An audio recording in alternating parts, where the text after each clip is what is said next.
This is the new Mercedes EQB, and it's a little bit like astatine. Right, you don't know what astatine is? Didn't you go to school? It's the rarest element on Earth. Only about 25 grams of the stuff is present on the Earth naturally at any one time. This is rare too. It's an electric 7-seat SUV. There ain't many of those. I can just think of the Tesla Model X and the Tesla Model Y right now. If you can think of some others, let me know in the comments below. Anyway, in this video, I'm going to talk you around the Mercedes EQB, the styling upgrades, the changes on the inside. I'm going to take it for a drive, see what it's like. Anyway, I'm Matt Watson, and you're watching Carwow. Astatine. Who knew? I didn't know, and I did a chemistry degree. I just looked it up on Google. Buying a new car? Then head to CarWow and my team will help you find your next car at a fair price. CarWow, your one-stop car buying comparison site. Let's start this video by talking about the main thing that separates this EQB from the GLB on which it is based, and that's the fact it comes with two electric motors. There's two versions as well. There's the EQB 300, which has a combined output of 228 horsepower and is good for 0 to 60 in 7.7 seconds, or there's this one, the 350, which has a combined output of 292 horsepower and can do 0 to 60 in 6 seconds. Now, the starting price of the EQB range is £52,000, and if you want to see the very best offers on the latest electric cars, click on the pop-out banner up there, follow the link in the description, because I found some through CarWow. Now, if you want to do that later, you can just simply Google help me CarWow, and my team and I will help you choose the right car for you and get it for a fair price from one of our trusted dealers. Because there's no internal combustion engine that needs cooling, the EQB has a blanked out grille. Now, there's some other differentiators for this electric version of the GLB, such as this strip here, which illuminates when you turn your lights on. In fact, the headlights have these blue elements in them to signify electricity, and there's some more blanked out parts there as well because you don't need all those cooling vents. Now, there's something that I've noticed just being down here, and it appears that there's heating elements just in this Mercedes badge, and that's to stop it getting condensation and ice in there, so you can always see the three-pointed star. That's a really clever solution, but it looks like the engineers gave up on clever solutions when it came to fitting the surround view cameras and the camera at the front, because look at this, it's just there. It sort of looks like the car's got a big horrible mole next to its nose. What's even more horrible is that obviously this car isn't fitted with a surround view camera package, because this camera is blanked out. It's horrible. At the side, there are very little changes over the normal GLB, apart from some slightly different alloy wheel designs. Started at 19 inches, these are the snazzy optional 20s. And you get an EQB badging there on the wing. Here at the back, the EQB gets this rather snazzy light bar, and this affects the design of the rest of the rear. You see, because you've got that light bar there, they've had to move the Mercedes badge, which is on the GLB there, down to here. And as the badge is now there, they've had to then move the number plate, which was here, down to here, which has required a new lower bumper section. And obviously, because it's electric, there's no exhaust pipes like on the standard GLB, though there's still like hints of where they might have been there. A little bit of fakery continuing. Here on the inside, the EQB is very similar to a normal GLB, but there are some differences. For instance, you get as standard the larger infotainment screens, and you have some battery information here as well, and your energy consumption in kilowatt hours. There's also an EQ mode here on the main infotainment screen, so it gives you details on charging options, your consumption, your energy flow, and all that kind of things. There's some blue electric stitching there on the seats, and some more blue electric stitching on the center console, and some blue electric piping on the mats. You've also got blue electric inserts on the vents as well, and there's some blue electric EQB badging on the sills. Other than that, nothing has changed. So you've got decent practicality in here, big door bins, look, there we go. Enough space for my BMW flask in my Mercedes vehicle. How can I help? You can help by not interrupting me when I'm trying to do a blooming piece to camera. Go away. I'm sorry. Can you say that again, please? Just go away, go, shoo. You're just interrupting me. Slowing down this video. People will be clicking out. Piss off.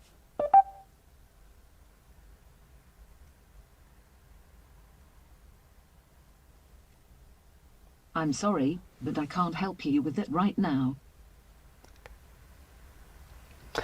Anyway, like I was saying, yeah, very similar to the GLB, so the infotainment system is good, apart from when the voice commands interrupt you, but it only happens if you say the M word. Yeah, very easy to use, Nice clear display, lots of information, though the reality is you're just going to plug in your phone and either use Apple CarPlay or Android Auto. Here in the back in the EQB, once again you've got these blue electric bits. Other than that though, it's identical to the normal car in terms of knee room and headroom, which is good. What is different though is the fact that because you've got the batteries underneath the floor, the footwells aren't as recessed as in the normal GLB, so your feet are a little bit higher, so your knees are also a little bit higher, which means you've got less under thigh support, so it's not quite as comfy on a longer journey, though it's not a deal breaker. After all, the big thing about this car is that it's an EV SUV that you can get with 7 seats, though I've handily got the 5-seater version to review. So I'm going to have to illustrate what it's like as a 7-seater by doing this.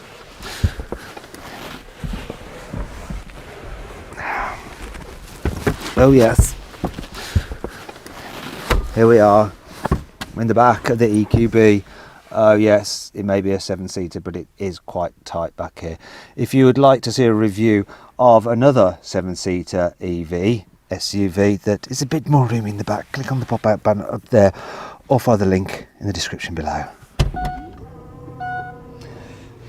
Now, if you get the 7-seat version of this car, the boot capacity is 465 litres, whereas for this 5-seater version, it is 495 litres, which may seem pretty decent. However, it's about 100 litres down on the normal GLB, and it's still quite a lot less than some other electric SUVs. One in particular is my favourite. If you want to see what that car is, click on the pop-out banner up there, follow the link in the description below. There are some other slightly frustrating things about this boot. You see, while you do have like storage areas like that net there and another net here. Oh look, I wonder where I'll put my Lexus hat. Very handy on a cold day like today. And while you get things like a 12-volt socket, some strappage, there's no releases for the back seats here in the boot. So to lower the back seats, you have to walk around here and pull the tabs on the seats down here, which is a bit annoying. And that brings on to 5 other annoying things about this EQB. As we all know, because electric cars don't have big internal combustion engines under the bonnet, there is usually room for some storage in a front boot. So let's just use the front boot of this EQB to store my Audi bag. Right, yeah, because this car is based on a normal internal combustion engine model, it's not quite so well packaged as bespoke, built from the ground up electric cars. That should be fine there. I'm sure it's going to be fine and it won't suddenly burst into flames. If the thought of sitting on dead animal skin makes you feel a bit ugh, you can get a vegan interior on this car. In fact, it's the only option available in the UK. The only thing is that you still have to have your hands on dead animal, because even with the vegan interior, the steering wheel, oddly, is still leather. The towing capacity of the Mercedes EQB is 1.8 tonnes, which is 200 kilograms less than the diesel GLB. So that could be the difference between only being able to tow a 4-berth caravan rather than a 6-berth one. This is a £50,000 car, yet if you want adaptive cruise control with lane keeping assist, you have to pay an extra £1,500. I don't know why it's not standard. Do you know what I mean? I would recommend that if you do a lot of miles, you need active cruise control with lane keeping assist. It just makes driving so much easier, and you get it as standard, that kind of thing, on a Toyota Yaris. A Toyota Yaris. Do you hear this noise? It's like there's someone with a Dremel multi-tool just shaving away bits underneath the bonnet. It's something to do with the electric motor system or the inverter. It just makes this whirring sound sometimes. That's not the only annoying thing. Also, this car's really heavy, weighing at 2.1 tonnes because of all the batteries. When you compare that to the heaviest GLB, which comes in at 1.8 tonnes. Don't worry, there's still plenty to like about this car.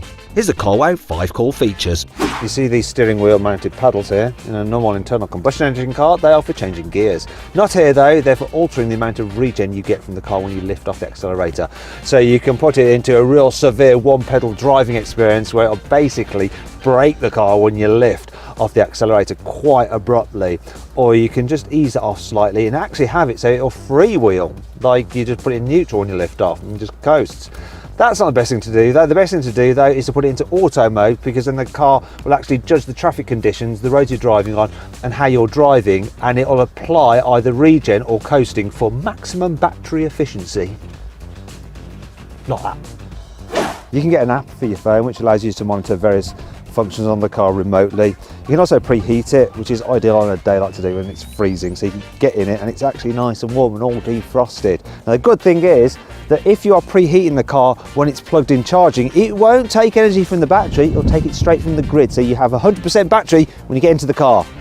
If you're doing a long distance, the car sat-nav will actually plot in your route to account for charging times and tell you where to stop and how long to stop for, so that you can get there as quickly as possible but with enough charge so that you don't start pooing your pants thinking you're going to run out of battery.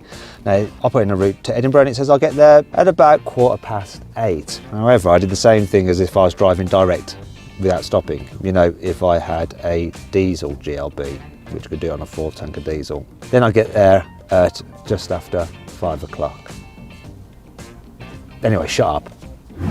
Thanks to this blanked out grille and a flat underfloor, the new EQB is more aerodynamic than the GLB on which it is based. It has a drag coefficient of 0.28 CD compared to 0.3 for the standard car.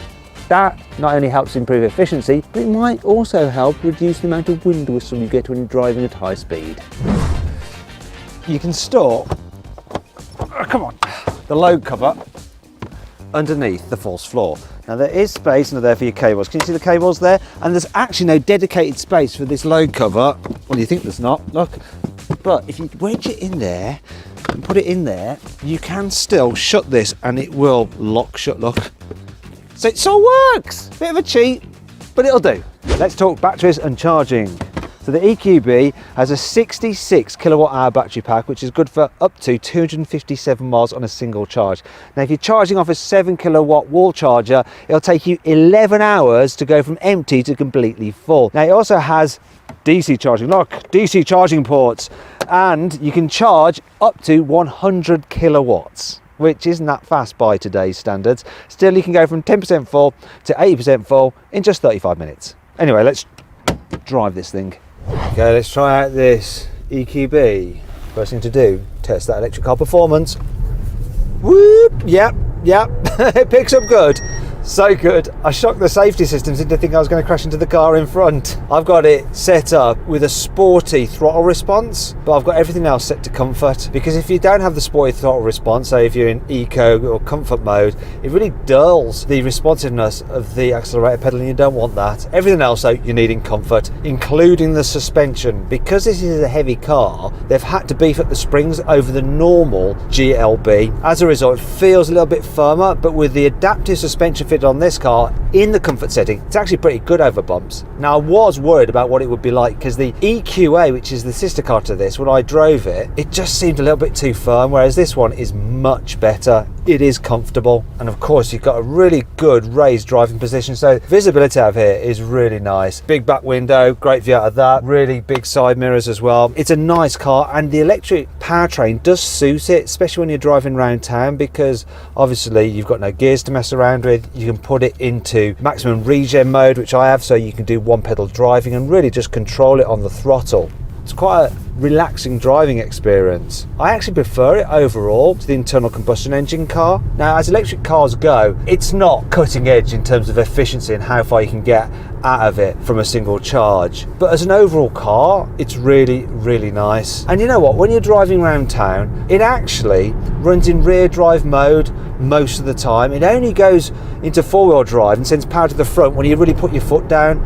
And you can sometimes feel, once again, look, see, you put your foot down, it does respond, because the safety system's getting concerned again. You really can feel the power going to the front, because the fronts even start to lose a bit of traction as they scrabble for grip. In terms of grip, go around the corner, there's plenty of it. It's not the sportiest feeling car. You do notice that it responds quite quickly to initial steering input, but then because it's a heavy thing, the rate of turn that you get doesn't quite match the amount of initial response you get. Now, this is where electric cars really come into their own, just driving around residential areas or in town, and this is fine, you know, over speed humps, it's all very comfy. The steering is super light. I'm loving the serenity of the fact that there's no petrol diesel engine rattling away in front of me. And so too probably the people around here. You know, when you start your car in the morning, all they're ever going to hear is a bling, bling, bling as it sort of boots up. No cold start of an engine. And when you're on the motorway as well, all you notice is a bit of wind noise and tyre noise. It's actually a relaxing car to travel long distance in, apart from obviously the range. But thankfully you've got the sat nav, haven't you, to help you plan your route so that you go via charging points. If you've got the budget and you want a GLB, this will be the one to get. Though you do have to pay quite handsomely for going electric. Last thing to do, let's just check one pedal driving. Please stop properly, please stop. No, it didn't. So it looks like you don't have full on one pedal driving, so it won't bring the car to a complete stop. It will slow it quite dramatically when you lift off the accelerator, but it's not like in a Tesla where it will actually stop you completely. See, look, I'm just doing it again, lift it off. We're still coasting a bit, just a bit, just a bit. Still coasting, now accelerating. Yeah, off we go. The front wheel's scrapping again, it's weird. Now it's not pushing right back into your seat acceleration, but it's as fast as you ever need. Oh God, I keep setting this thing off. Calm down, Mercedes, I'm not going to crash, I've got this. Still, it's better to be safe than sorry, right?